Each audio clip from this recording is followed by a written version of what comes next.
akaba ari n'umuntu buriya ufite ikintu cyitwa amatwi y'umuziki, icyo bita oreille musicale. umuntu witwa Gitafu, urumva.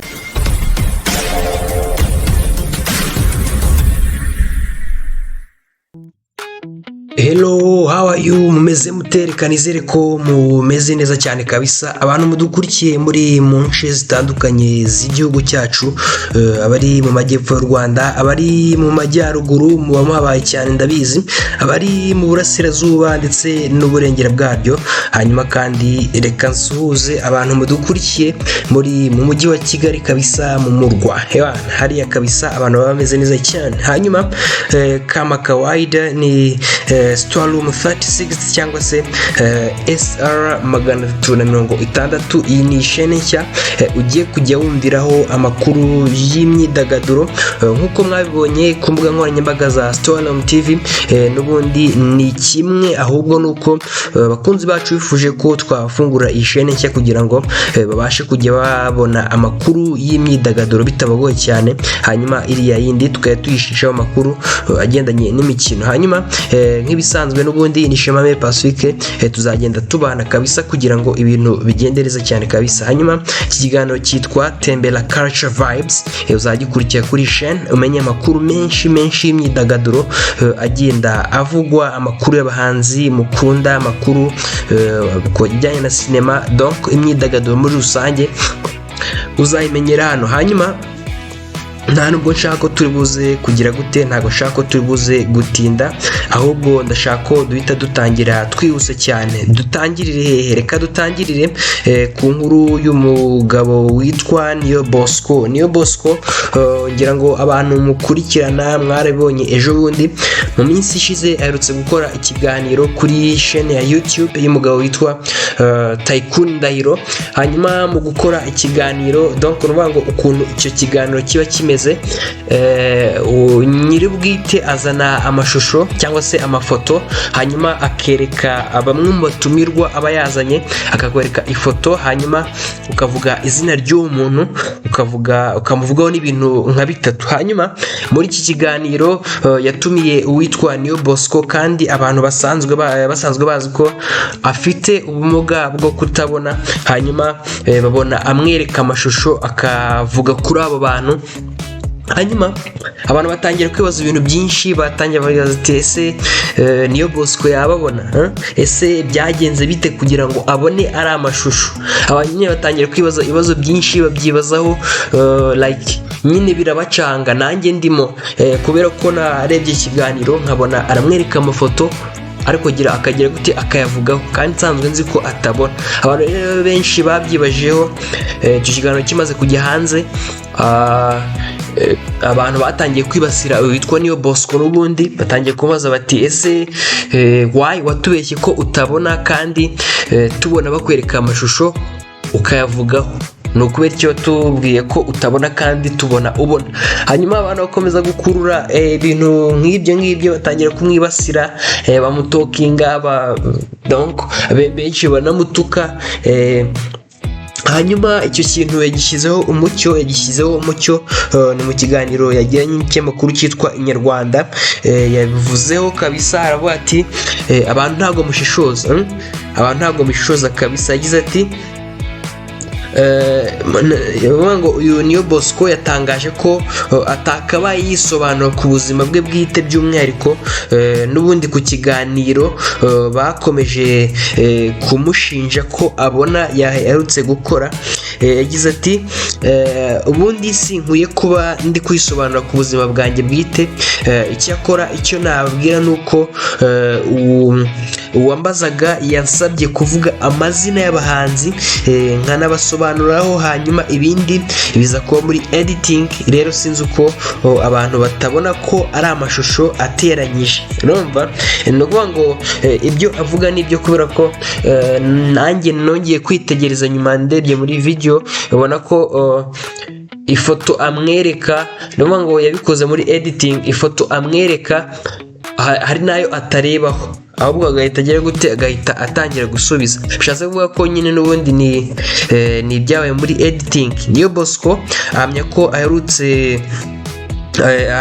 ko aramutse agiriwe ubuntu n'Imana n'ubundi akabona ubwo bushobozi bwo kubona atabinyuza ku nkuta za YouTube kugira ngo byereke abantu, ahubwo yakora igitaramo kinini cyo kugira gute cyo gushimana imuhaye ubwo bushobozi. Hanyuma ubwo yabishyizeho umucyo abantu babyumve, yabishyizeho umucyo kabisa. Ni ibintu byabereye muri editing, ntago yaba ngo abona ngo hanyuma ngo ajye kubicisha ku masheni ya YouTube. Hanyuma duhita tunashiftinga twihute cyane kabisa, tugiye ku muhanzi yitwa Papa Cyangwe kabisa. Papa Cyangwe agiye gukora igitaramo cyo kwizihiza imyaka 5 amaze mu muziki. Uyu muhanzi yitwa Papa Cyangwe n'ubundi abitangaje nyuma yuko asohoye indirimbo zitandukanye mu minsi ishize, nazo agiye yakubiye kuri album yise Now or Never, agiye kuronshinga muri iki gitaramo cy'imyaka 5 amaze mu muziki yakise Papa Cyangwe 5 years experience. Ni igitaramo kizaba kirimo abahanzi batandukanye kabisa, kizaba gikomeye, kizabera hariya muri Kigali Universe ku itariki ya 22 n'umundi z'uku kwezi. Igitaramo kizaba kirimo abahanzi barimo uwitwa Riderman, hazaba harimo kandi uwitwa Yampano, hazaba hari uwitwa P-Fla, hazaba habaye cyane kabisa, hazaba hari uwitwa Hassin, hazaba hari Betray, hazaba hari Zero Trap ndetse n'uwitwa Holix, hazaba habaye cyane kabisa. Muri iki gitaramo Papa Cyangwe n'ubundi nkuko namaze kubivuga azalonshingamo album yise Now or Never iriho indirimbo zitandukanye, ndetse naho abantu bazongera kumvira inkuru n'ubundi iyi album, cyane ko we ubwe yitangariza ko iyi album cyangwa se iri zina iyi album rifite inkuru ndende. Abantu bazayumvira rero muri iki gitaramo cyo kuyilonshinga anizihiza imyaka 5 amaze mu muziki. Hanyuma mu gihe azaba yizihiza imyaka 5, mugenzi we yitwa King James, nawe mu minsi izakurikiraho azaba yizihiza igitaramo, azakora igitaramo yizihiza imyaka igera muri 20 nawe amaze mu muziki. Ni ibintu byiza cyane kabisa, bamwe yizihiza 20 abandi 5, ni ukuvuga ngo bigaragaza ko Papa Cyangwe n'ubundi agifite urugendo rurerure bigendanye na bakuru be kuri King James. Rero ibi nawe yabitangaje nyuma yuko asohoye indirimbo yitwa Mi Amour. Hanyuma umuhanzi witwa King James ngira ngo abantu baramuzi cyane, arakunzwe biteye ubwoba kubera indirimbo ze zikora ku mitima ya benshi. Afite indirimbo nyinshi, yari ama-album menshi yagiye asohora muri imyaka 20 ishize. Rero ni ibintu byiza, niko nyivuga kuri izo album yasohoye n'ubundi ngira ngo twazinyuramo. Kuva mu mwaka wa 2006 amaze gusohora album yitwa Katurebe kabisa, amaze gusohora yitwa Umugisha, amaze gusohora album yitwa Umuvandimwe, amaze gusohora yitwa Biracyaza, amaze gusohora kandi yitwa Ntibisanzwe, amaze gusohora yitwa Urukundo, ndetse amaze gusohora yitwa Meze Neza.